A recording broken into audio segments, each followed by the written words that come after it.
United States' newest airship leaves the hangar at Belleville, Illinois, on her maiden voyage. This is the world's largest blimp, the latest development in the American government's experiments with lighter-than-air machines. Undeterred by the terrible airship disasters of recent times, the United States military authorities are still testing the airship's value for scouting purposes. Flying along at 90 miles an hour, no one will deny the beauty of these ships.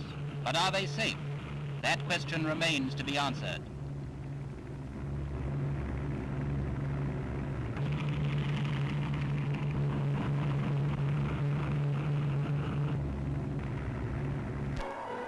With joyous cheering and happy laughter, Italy's troops continue to leave the sunshine of their native land for the swampy dampness of northern Africa. Another 3,000 men are embarking at Naples on the troopship Conte Biancamano en route for Eritrea.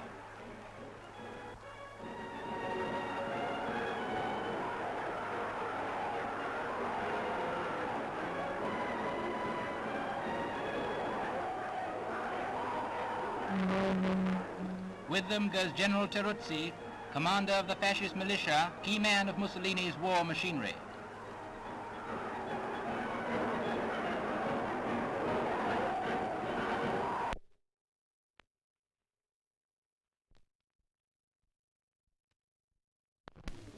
Holder Ted Phelps comes out for his sculling match for the Championship of England with challenger Bert Barry over the boat race course from Putney to Mortlake. The race proves to be a repetition of those which have previously taken place between these two scullers. Barry keeps level for the first mile or so, but after that Phelps, with his perfect, steady, hard swing, draws away.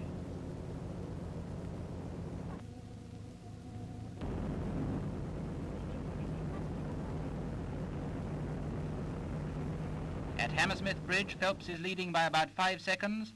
At Chiswick Steps by 27 seconds. By Barnes Bridge he is half a minute ahead, and in the end he wins by 38 seconds. Here he is passing the post. And here's Barry, a long, long way behind. Congratulated by a game loser, Ted Phelps comes back to earth, still the reigning champion.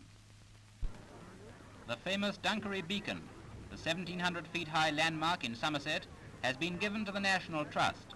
To commemorate the occasion, a cairn is unveiled on top by Colonel Wiggin and Mrs. Hughes, through whose generosity this famous hill will be preserved for the nation for all time. Officers and men of His Majesty's Australian ship Sydney are the guests of the City of London.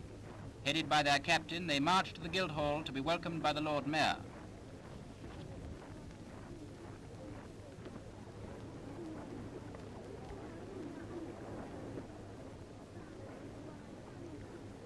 When Sir Stephen Killick goes in, he will preside at a 7-course luncheon, including turtle soup and roast grouse.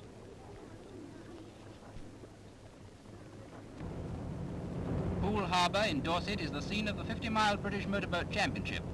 The race had to be postponed from a previous occasion owing to bad weather, and even today the sea is fairly choppy.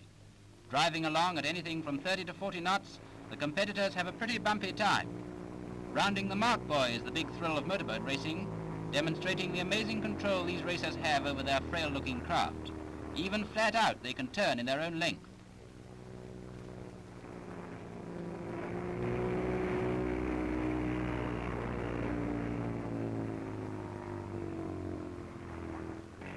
There's a fortune waiting for the man who can invent a motor car to behave like this.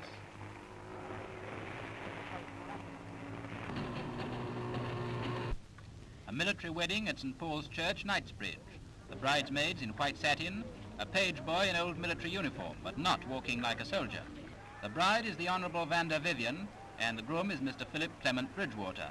The bride arrives with her father through the usual crowd of romantic onlookers, and with a flick of the camera, it's all over, and Mr. and Mrs. Bridgewater pass through the guard of honour of troopers of the bridegroom's regiment, the 5th Inniskilling Dragoons.